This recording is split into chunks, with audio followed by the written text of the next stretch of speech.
पहली खबर पहली बहस में आपका स्वागत है। बात कर रहे हैं उन बयानों की जिन्हें लेकर हमेशा चर्चा बनी रहती है, और चर्चा भी जब ज़्यादा हो जाती है जब दिग्विजय सिंह कोई ऐसा बयान दे दे। अक्सर अपने बयानों को लेकर सोशल मीडिया में चर्चित रहने वाले दिग्विजय सिंह एक बार फिर अपने ही बयान को लेकर चर्चा में है, सियासत गर्म है। पूर्व सीएम और कांग्रेस के दिग्गज नेता के बयान पर डॉक्टर नरोत्तम मिश्रा ने पलटवार किया है। दरअसल रमजान का पवित्र महीना चल रहा है, गृह मंत्री का कहना है, और इस दौरान एक कौम को बदनाम करने का काम दिग्विजय सिंह ने किया। आखिर किस आधार पर उन्होंने उस कौम को बिकाऊ बताया? नरोत्तम मिश्रा ने कहा है कि दिग्विजय सिंह ये बताए कि वो किस आधार पर उस कौम को पत्थर फेंकने वाला बता रहे। गृह मंत्री के मुताबिक दिग्विजय सिंह तुष्टीकरण की राजनीति करने के लिए सेना न्यायपालिका पर सवाल उठा चुके हैं, अब कौम पर सवाल उठा रहे। आपको बता दें कि कल दिग्विजय सिंह ने नीमच में एक बयान दिया और बयान में ये कहा था कि कुछ पत्थरबाज हैं, लेकिन वो भारतीय जनता पार्टी के कहने पर चलते हैं। वो गरीब है और उनका इस्तेमाल करती है बीजेपी। हालांकि ये भी उन्होंने आगे बढ़ाते हुए कहा था कि मुझे या मेरे पास कोई ऐसे सबूत नहीं है जिनको मैं जुटाने में लगाऊं, जैसे ही वो मिलेंगे तो मैं साफ कहूंगा, लेकिन कह सब कुछ दिया। अब क्या कहा दिग्विजय सिंह ने, सबसे पहले दिग्विजय सिंह जी को सुन लीजिए और क्यों इस पर चर्चा गर्म है। रामेश्वर शर्मा ने ट्वीट के जरिए सवाल उठाए हैं, नरोत्तम मिश्रा ने अपनी बात कही है, सरकार के शिक्षा मंत्री ने कहा है कि उनकी बात को हम गंभीरता से नहीं लेते हैं, लेकिन एक बार फिर सियासत गर्म है पत्थर पर। सुनिएगा दिग्विजय सिंह का क्या कहना था और फिर नरोत्तम मिश्रा जी ने क्या कहा, मध्य प्रदेश के गृह मंत्री। सुनिए कि ये ध्यान बांट रहे हैं लोगों का, हिंदू मुसलमानों के बीच में लड़ाई कराकर। मेरे पास ऐसी शिकायतें आ रही, मैंने उसकी जांच नहीं की है, कि कुछ गरीब मुसलमान लड़कों को पैसा देकर खुद ही पत्थर फेंकवाते हैं भाजपा के लोग। फैक्ट है क्या सर ये आपके पास? ये मेरे पास फैक्ट्स नहीं आए हैं, मैं उसको चेक कर रहा हूँ, मैं इसलिए आरोप नहीं लगा रहा हूँ, लेकिन जो जानकारी आ रही बता रहा हूँ आपको, इसको मैं चेकअप करूंगा, उसकी बात करूंगा। अब रामनवमी में और हनुमान जयंती में तलवारें और बंदूकें और भाले लेने की जरूरत क्या है? क्या हो गया दिग्विजय सिंह जी, आपको समझ ही नहीं आ रहा है। पहले तुष्टीकरण की राजनीति में एक कौम को संतुष्ट करने के लिए सेना पे सवाल उठाए, पुलिस पे सवाल उठाए, न्यायपालिका पे सवाल उठाए, और अब उस कौम को ही आपने बिकाऊ बता दिया कि पैसे लेके पत्थर फेंकते हैं। आपने एक बात तो स्पष्ट करी थी कि पत्थर अब कहां से आए थे और किसने फेंके थे, लेकिन आपको ये अधिकार, आप क्या सबूत है कि उस कौम ने पैसे लेके पत्थर फेंके? किसी कौम के बारे में ऐसा बोला, किसी व्यक्ति के बारे में बोलते तो शायद इतनी पीड़ा ना होती, पर एक कौम को बदनाम करने का काम आपने किया है, वो भी इस पवित्र मास में। अच्छा नहीं किया। पवित्र मास का मतलब चल रहा है रमजान, और रमजान का पर्व है, और ऐसे में नरोत्तम मिश्रा जी ने सीधा आरोप लगा दिया, बल्कि उनकी बात पर ये पूछ लिया कि आप किसी कौम को बदनाम कैसे कर सकते हैं, आपके पास क्या सबूत है? सबूत तो वो भी कह रहे हैं कि अभी मेरे पास नहीं है। पर इस मुद्दे को लेकर अब सियासत गर्म है। नरोत्तम मिश्रा जी के अलावा कई ऐसे नेता हैं जिन्होंने सीधा हमला बोला, और बीजेपी को तो बैठे बिठाए दिग्विजय सिंह जी हमेशा कुछ ना कुछ ऐसा दे देते हैं जो बोलने का मौका मिल जाता। 3 मेहमान मेरे साथ जुड़ रहे हैं। उमेश शर्मा जी है भारतीय जनता पार्टी के प्रवक्ता, उमेश जी बहुत स्वागत है आपका। विक्की खोंगल है कांग्रेस के प्रवक्ता, योगी राय योगेश जी है वरिष्ठ पत्रकार, आप सभी मेहमानों को बहुत स्वागत है। विक्की, आपसे शुरुआत करूंगा, चूंकि मसला आपका ही है, दिग्विजय सिंह जी का है। क्या फिर एक बार ये बयान दिक्कत बढ़ा देगा कांग्रेस की? क्योंकि जिस तरह बयान आया है उसके बाद फिर लगातार बीजेपी के तमाम नेता हमलावर हैं।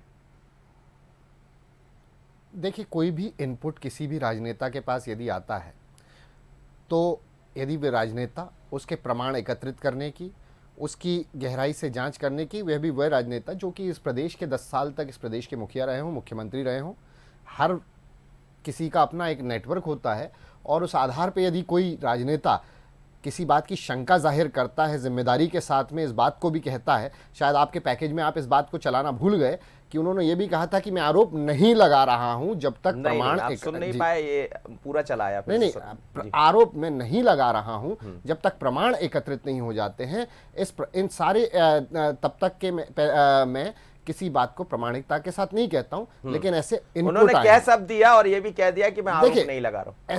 सारी न्यूज एजेंसियां जी सूत्रों का हवाला देकर अपने चैनल के ऊपर खबरें चलाती हैं और सूत्रों का हवाला देती हैं। ये न केवल मीडिया में, राजनीति में, बल्कि सूत्रों के हवाले से यदि कोई आशंका जाहिर करता है तो मुझे नहीं लगता कि इसमें किसी प्रकार की आपत्ति होनी चाहिए। कांग्रेस पार्टी का साफ और स्ट्रेट फॉरवर्ड जो स्टैंड है इस पर यह है कि हमारी नज़र में कोई भी ऐसा व्यक्ति जो मंदिर के सामने जाके गाली गलौच या अपशब्दों का प्रयोग करेगा, मस्जिद के सामने जाकर करेगा, या स्टोन पेल्टिंग करेगा, पत्थरबाजी या पथराव करेगा, वो ना तो हमारी नज़र में हिंदू है और ना हमारी नज़र में मुसलमान है। वो वह अपराधी है जो इस समाज के अंदर, इस देश के ताने बाने को तोड़ने का प्रयास कर रहा है। यदि कोई राजनीतिक दल अपने राजनीतिक स्वार्थ के लिए इस प्रकार से लोगों को बरगलाने का काम कर रहा है, पैसे का दुरुपयोग करके अगर किसी को बरगलाने का कार्य कर रहा है और जिससे सामाजिक ताना बाना बिगड़ने की संभावना है, तो मैं कहता हूं इस बात की जांच जाहिर है उनके पास कोई सूत्र रहे होंगे जिस सूत्र का आप हवाला दे रहे हैं, और सूत्रों के हवाले से खबरें भी चलती, सूत्रों के हवाले से बात भी कही जाती। तो क्या सूत्र ये कह रहे हैं कि कोई गरीब मुसलमान जी ने जिनके पास पैसा नहीं है, जो गरीब है, परेशानियों से जूझ रहे हैं, बीजेपी उनका इस्तेमाल कर रही है? मैं आपसे समझना चाहता हूं। मनोज सर, प्रधानमंत्री जी ने इस बात को बड़ी ही जिम्मेदारी से कहा था, एक प्रतिष्ठित चैनल के ऊपर कहा था जी कि गुजरात दंगों के दौरान मेरे सूत्रों से मुझे लगातार खबरें पूरे गुजरात भर से मिल रही थी। क्या बुराई है अगर किसी के कोई पॉलिटिशियन है जिसका एक बड़ा नेटवर्क है, जो एक राजनीतिक दल की लीडरशिप करके और पूरे प्रदेश में अगर उनका नेटवर्क है और उनके सूत्र यदि उनको कोई जानकारी देते हैं तो कोई बुराई नहीं है इस बात कोई में। बुराई नहीं, कहने का हक है, उनको कह सकते हैं। बिल्कुल 100%। और इसमें बात आती है प्रामाणिकता की, तो उन्होंने स्पष्ट कर दिया कि जब प्रामाणिकता आ जाएगी तब मैं जरूर आरोप लगाऊंगा, और उस समय संपूर्ण कांग्रेस पार्टी दिग्विजय सिंह जी के साथ खड़ी हुई दिखाई देगी। इस बात की जवाबदारी के साथ इस बात को मैं कह सकता हूं। उमेश शर्मा जी, नरोत्तम मिश्रा जी मध्य प्रदेश के गृह मंत्री है, उन्होंने सीधा हमला बोल दिया और ये पूछा कि एक कौम को बदनाम करने का हक किसने दिया है? मनोज जी, मैं विक्की जी को सुन रहा था। उन्होंने कहा है कि दिग्विजय सिंह जी ने कहा है कि उनके पास आरोप को प्रमाणित करने का कुछ भी साक्ष्य या तथ्य नहीं है। तो कठिनाई दिग्विजय सिंह जी की यह है मनोज जी कि दिग्विजय जी कांग्रेस पार्टी के वो जिहादी नेता हैं कि जो बयानों के बम गिराकर अपने ही शिविर को उड़ाते रहे हैं। उनका अक्षर अक्षर जो है वो राजनीतिक अजान की तरह हो गया है। उनके जितने बयान होते हैं वो सारे के सारे जो आप बयान सुनेंगे कि जो वो शब्द उगलते हैं, तो वो शब्द जो है ऐसा लगता है कि कहीं ना कहीं वो तुष्टीकरण की कोई आयात बाच रहे हैं। उनकी पूरी देह के ऊपर एक तरह का तुष्टीकरण खुद गया। वो अपने आप में एक राजनीतिक देह इस प्रकार की हो गई है कि जो तुष्टीकरण की दरगाह में बदल गई है। और इस तरह की विशेषता और लाक्षणिकता से युक्त व्यक्ति अगर इस तरह का बयान देता है कि गरीब मुसलमानों को भारतीय जनता पार्टी ने बरगला कर पत्थर फेंकवाया है, तो दिग्विजय सिंह जी 10 साल इस मध्य प्रदेश के मुख्यमंत्री रहे हैं।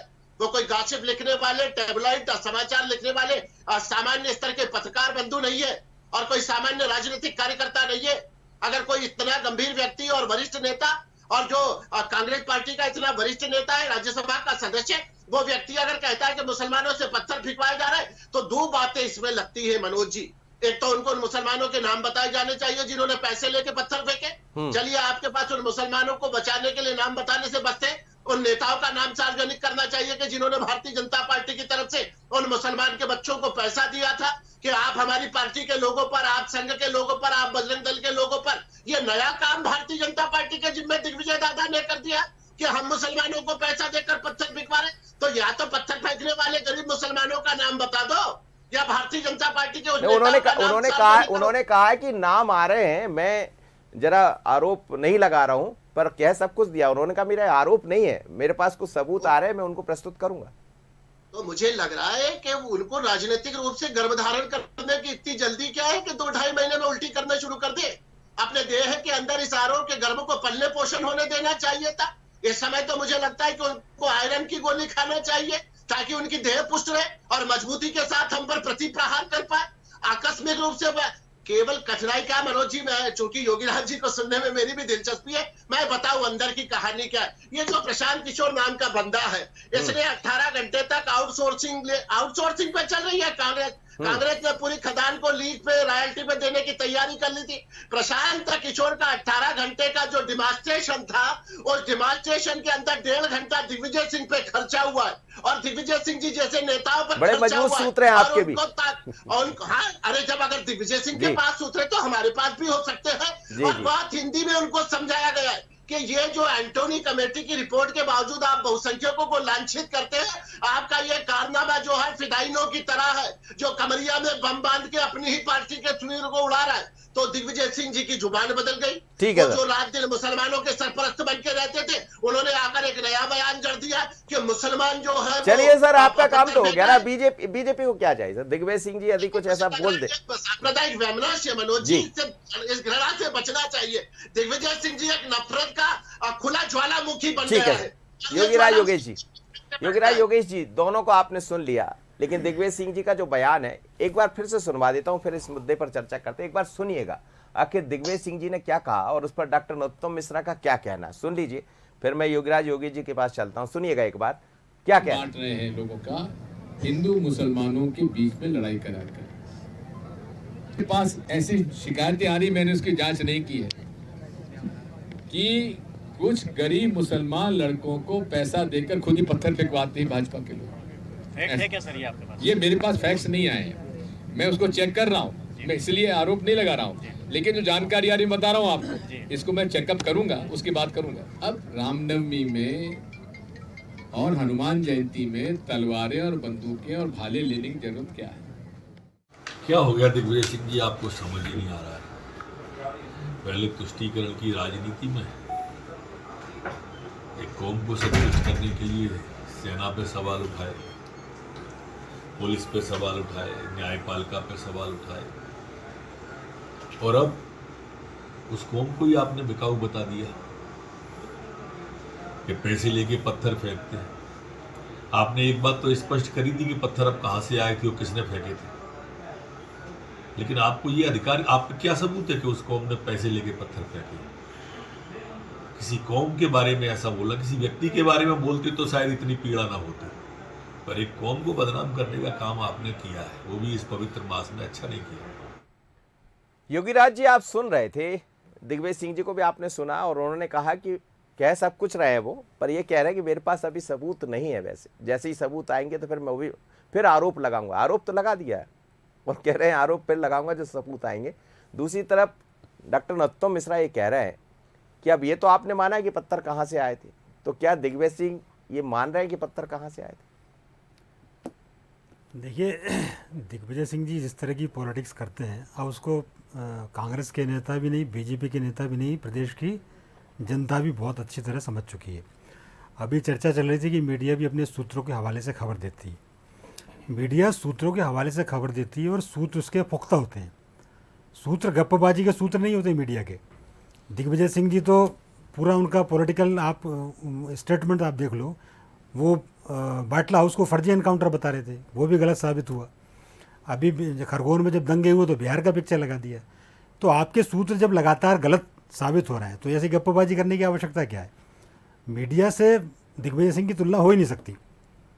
जितनी स्टोरी संकलित करने में मीडिया के लोग एनर्जी लगाते हैं, जितना सूत्र लगाते हैं, उतना भी दिग्विजय सिंह जी के पास नहीं है। और दिग्विजय सिंह जी का एक ही विषय है, प्रिय विषय उनका, जिस विषय पे वो बार बार बोलते रहते हैं।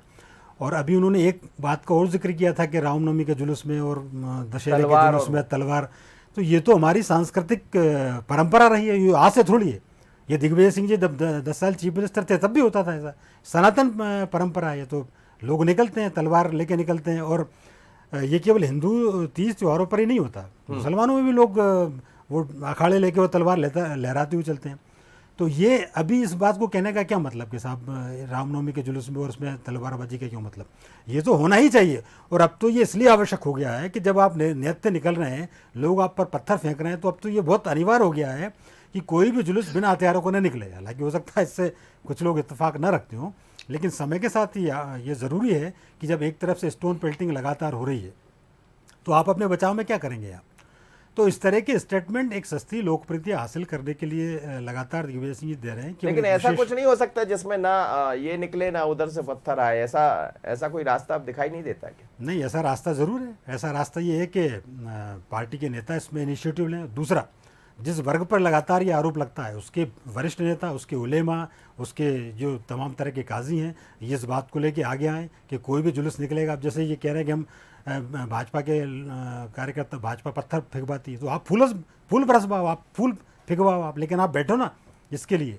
सारे बड़े बड़े मुस्लिम धर्म के नेता भी बैठे। मुझे आज तक याद नहीं आता कि इतनी स्टोन पेल्टिंग हुई या इतने दंगे हुए, कभी भी किसी मुस्लिम धर्म के बड़े नेता ने उसकी निंदा नहीं की, या उसने ये नहीं किया कि अब आगे से हम ऐसा नहीं होने देंगे।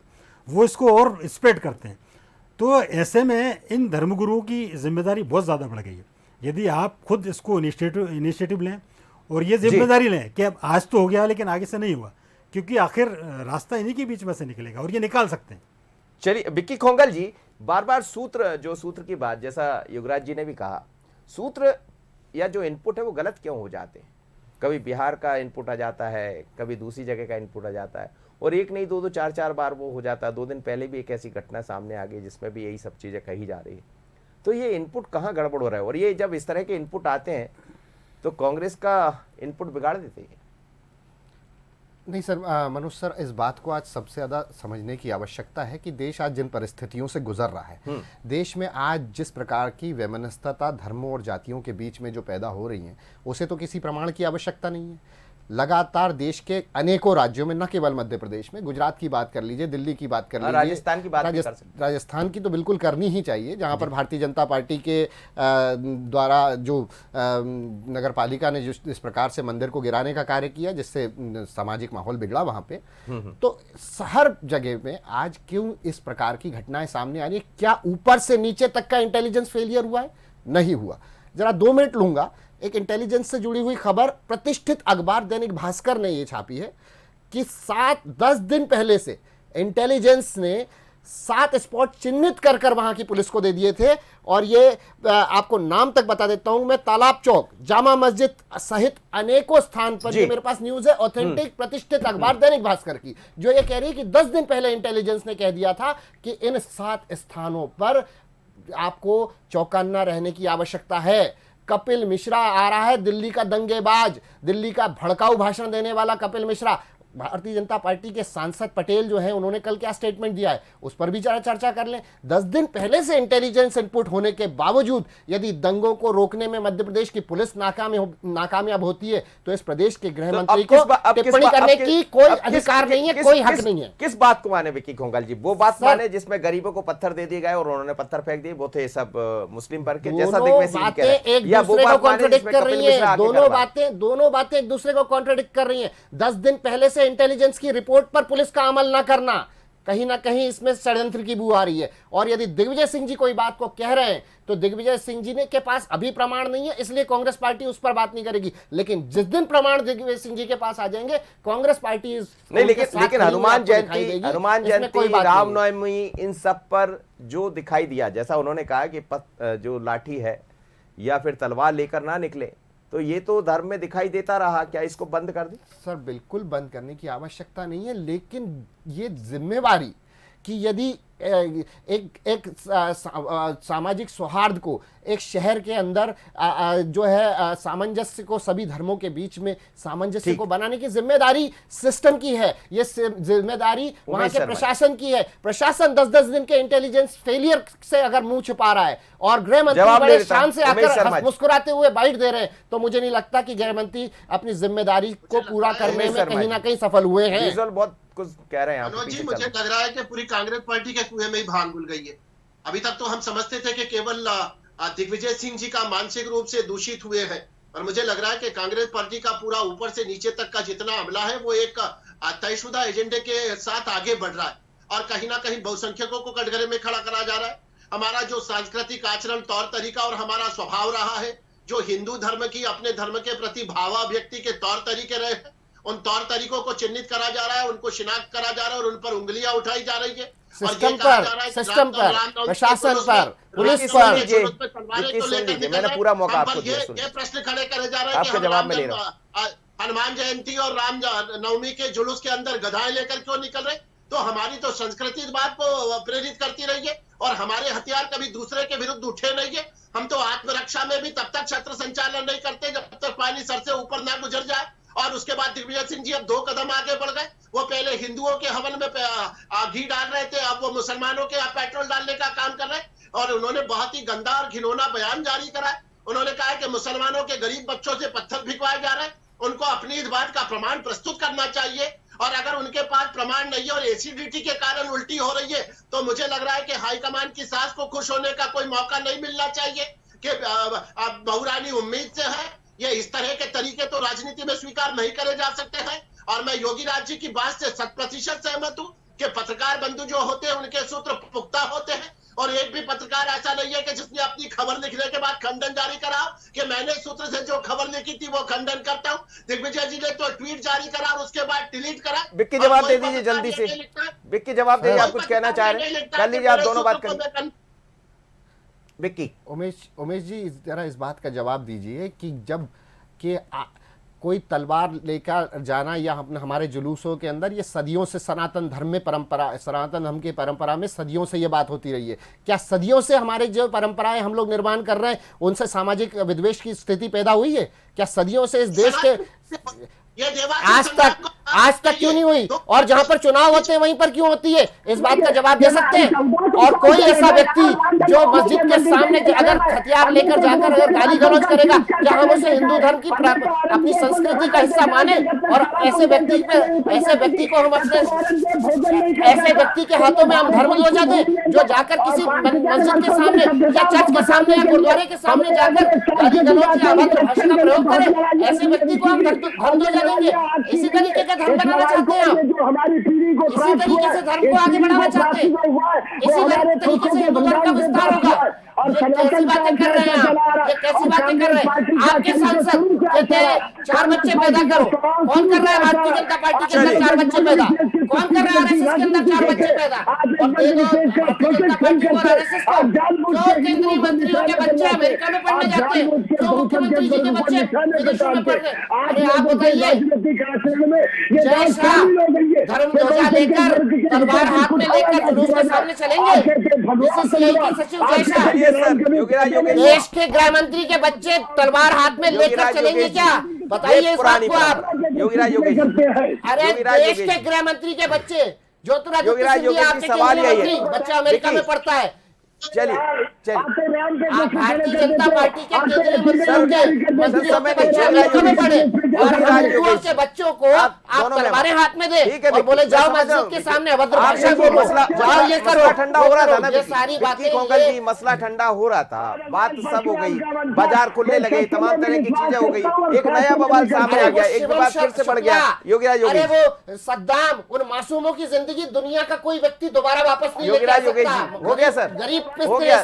दोनों मेहमान योगीराज योगेश जी की बात सुन लीजिए, योगीराज योगेश जी की बात सुन लीजिए। योगीराज योगेश जी, देखिए मुझे चीजें कब ठंडी होंगी?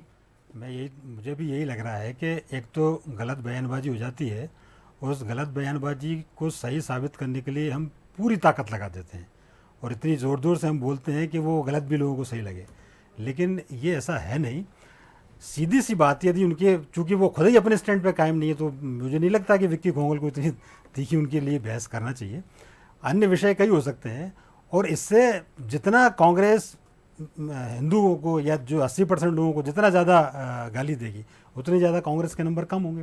और ये तो अभी उन्होंने जिक्र किया था उमेश शर्मा जी ने कि उनको दिल्ली में भी समझा दिया गया था कमलनाथ जी और दिग्विजय सिंह जी की मौजूदगी में दिग्विजय सिंह जी को आप बहुसंख्यकों को आप टारगेट करना बंद करें आप। लेकिन बावजूद यदि इसको समझ में उनको नहीं आ रही तो अलग बात है।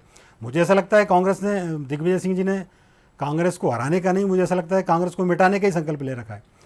और मुझे ये भी बार बार ये अच्छा नहीं लगता, चूँकि एक हिंदू होने के नाते मुझे भी बुरा लगता है कि आप क्यों इस तरह की आप बातें करते हैं, क्यों, इससे किसको लाभ होने वाला। दिग्विजय सिंह जी का तो पूरा पॉलिटिकल कैरियर हो गया, उन्होंने तो 10 साल चीफ मिनिस्टर रह गए, उनको राजनीति में जो अचीवमेंट करना था वो अचीवमेंट उन्होंने कर लिया। लेकिन विक्की खोंगल के लिए तो अपार संभावना है ना, वो क्यों ख़त्म की जा रही है?